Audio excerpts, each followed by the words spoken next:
When we hear the word imagination, what comes to mind? For a lot of us, it's something for artists or maybe for kids, right? Daydreaming, fantasy. But what if I told you it's actually the most practical, powerful tool you own? According to Napoleon Hill, imagination isn't about make-believe. It's the fifth critical step toward riches. It's a mental workshop where the actual blueprint for your entire future gets designed. Now, you might hear that and think, okay, that sounds nice, but is it realistic? Well, Hill argues this is a fundamental law of how the world works. I mean, just think about it for a second.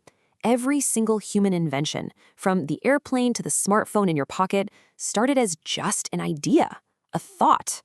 This quote is a powerful reminder that the only real limits are the ones we placed on what we can imagine. So what is this mental workshop? It's the faculty that takes a vague desire, that initial spark of, I want this, and starts to give it a concrete structure. It's the bridge that transforms an abstract wish into an actual, actionable plan. Without this step, a desire just stays a wish, It has no way of becoming real. And here's the part that should get you really excited. This isn't some magical talent you're either born with or you're not. No, imagination is a skill. It's a mental muscle. And just like any other muscle, it can be developed and strengthened the more you use it. In a world that's changing so fast, the ability to effectively use this workshop is what separates the people who get by from the people who achieve massive success. Okay, so to really master this thing, we need to understand its mechanics. Hill actually breaks imagination down into two distinct forms.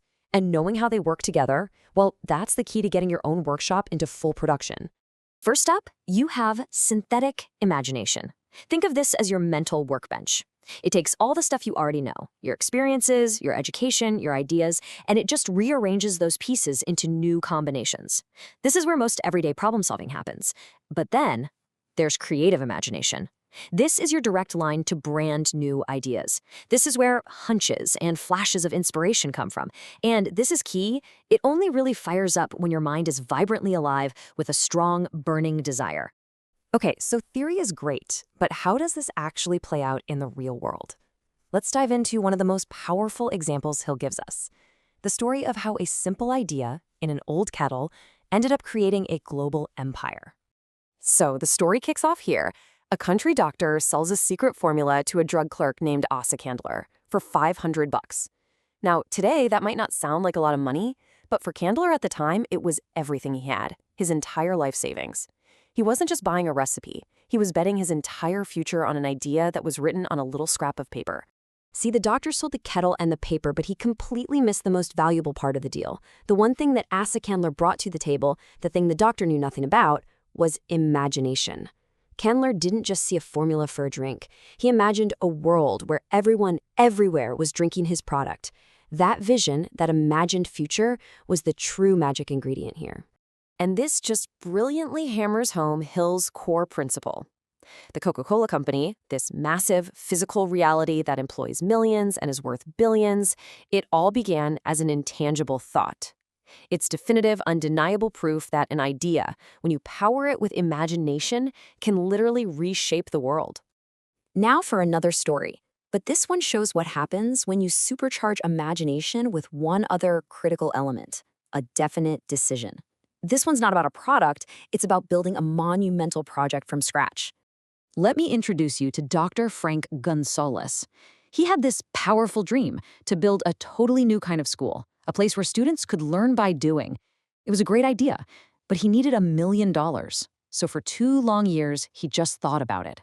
The dream was there, just kind of floating around in his mind, but it was inert. It didn't have a plan, and more importantly, there was no real commitment to act. This timeline really says it all, doesn't it? For 2 years, nothing happens. Then, one day, he makes a single, definite decision. I will get this money within 1 week. And just like that, everything changes. That decision lit a fire under him. He used his imagination to craft a very specific plan, a sermon he called What I Would Do If I Had $1 Million. And get this, just 36 hours after making that decision, the money was his. And here's the crucial point. When Gonzalez delivered that sermon, he wasn't just describing some vague, fuzzy dream. No, he was painting a vivid, detailed, actionable plan that came straight from his imagination. It was so clear and so compelling that it inspired immediate belief in the one person who could make it happen, Philip D. Armour. So, what does all of this really mean for you? These stories, they're not just history lessons. They are blueprints. Let's distill the key principles here so you can start putting your own mental workshop to serious use. Okay, let's be crystal clear about these takeaways. Wealth isn't an accident. It's not luck. It is a direct response to definite demands that are backed by definite plans. Every single fortune, big or small, starts as an idea. And this next one is vital. You have to be able to see the success in your mind's eye first. If you can't see it in your imagination, you're never going to see it in your bank account.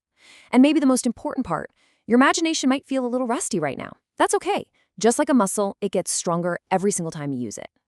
Ultimately, transforming what you desire into reality requires a plan. And that plan has to be born in your imagination.